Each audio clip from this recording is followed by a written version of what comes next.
घने काले रहस्यमयी जंगल में, जहां झिंगुरों की आवाजें जंगल के सन्नाटे को तीर की तरह भेद देती है।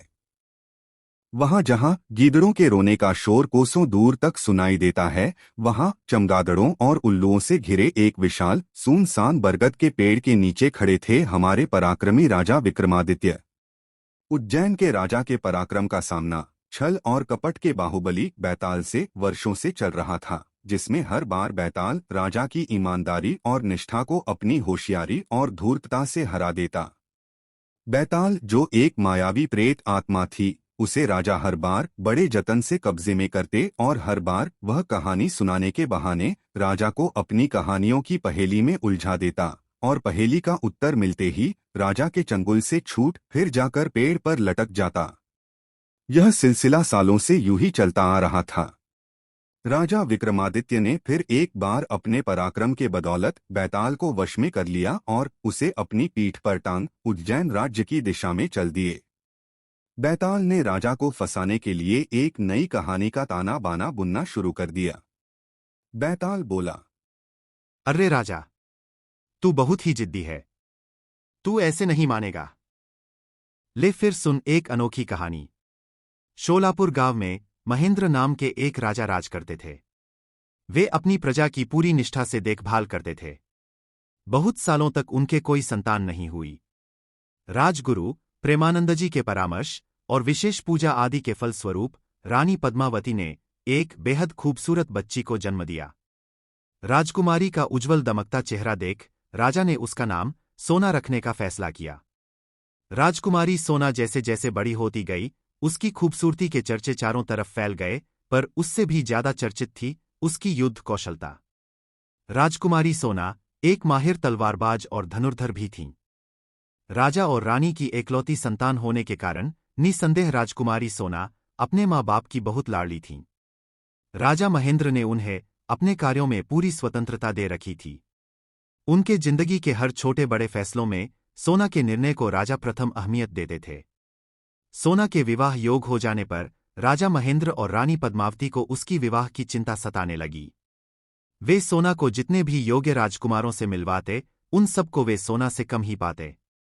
राजकुमारी किसी भी राजकुमार में अपना जीवनसाथी बनने की योग्यता नहीं ढूंढ पाई।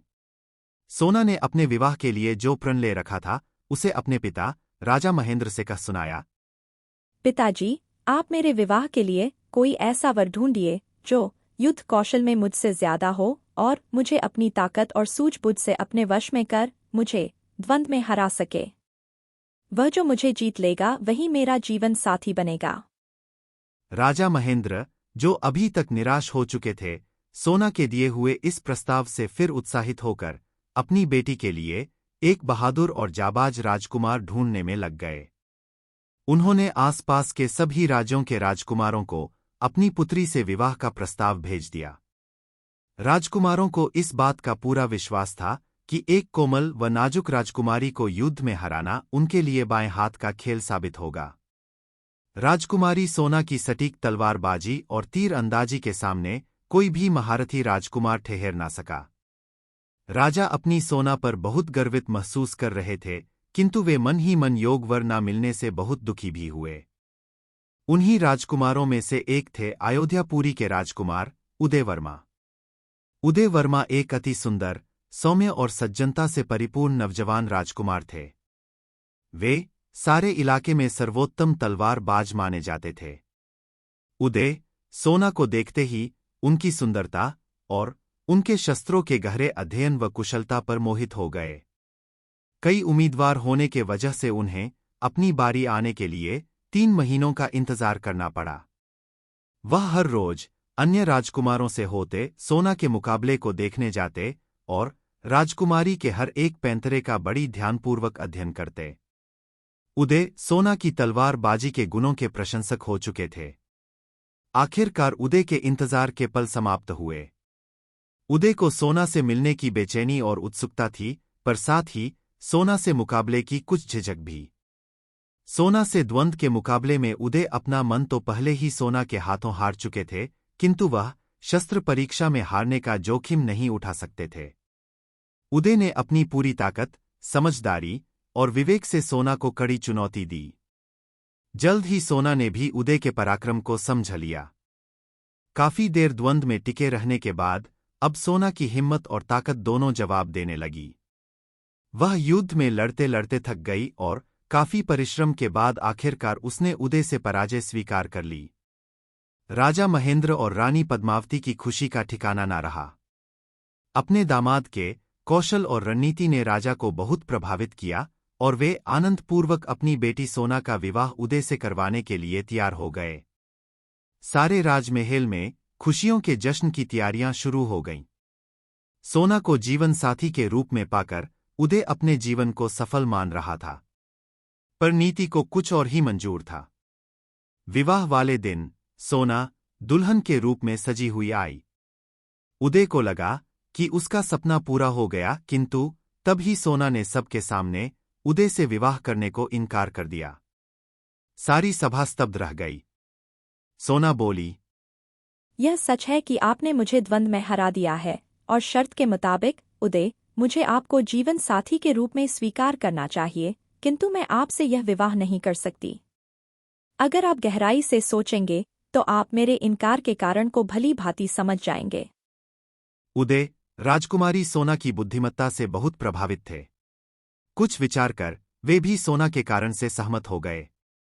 राजा और रानी पर तो मानो दुखों का पहाड़ ही टूट पड़ा। सोना के विवाह से इनकार के बाद जब उदय ने भी सोना का समर्थन किया, तब राजा रानी सहित सारा राजदरबार इनकार के कारण के पीछे का सच जानने को व्याकुल हो गया, किंतु कोई भी इसका सही उत्तर समझ नहीं पा रहा था। बता विक्रम, अब तू ही कारण बता, क्यों सोना ने शर्त हारने पर भी शादी से मना कर दिया? उदय ने इस इनकार का क्या कारण समझा और तुरंत सोना की बात मान गया। विक्रमादित्य कुछ गहन विचार कर बोले, सुन बैताल, इसका कारण मैं तुझे बताता हूं।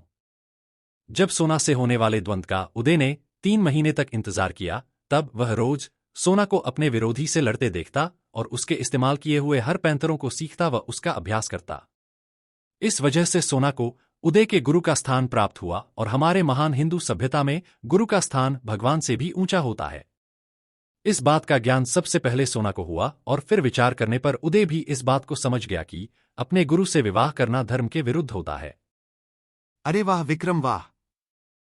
तेरी बुद्धि और न्यायप्रियता का तो कोई जवाब नहीं, पर तू यह क्यों नहीं समझता कि तूने बोला और मैं चला? हा हा हा हा। इतना कह बैताल फिर पेड़ पर जा लटका और विक्रम उसकी तलाश में उस घनघोर रहस्यमयी जंगल की भूल भुलैया में फिर से भटकते रह गए।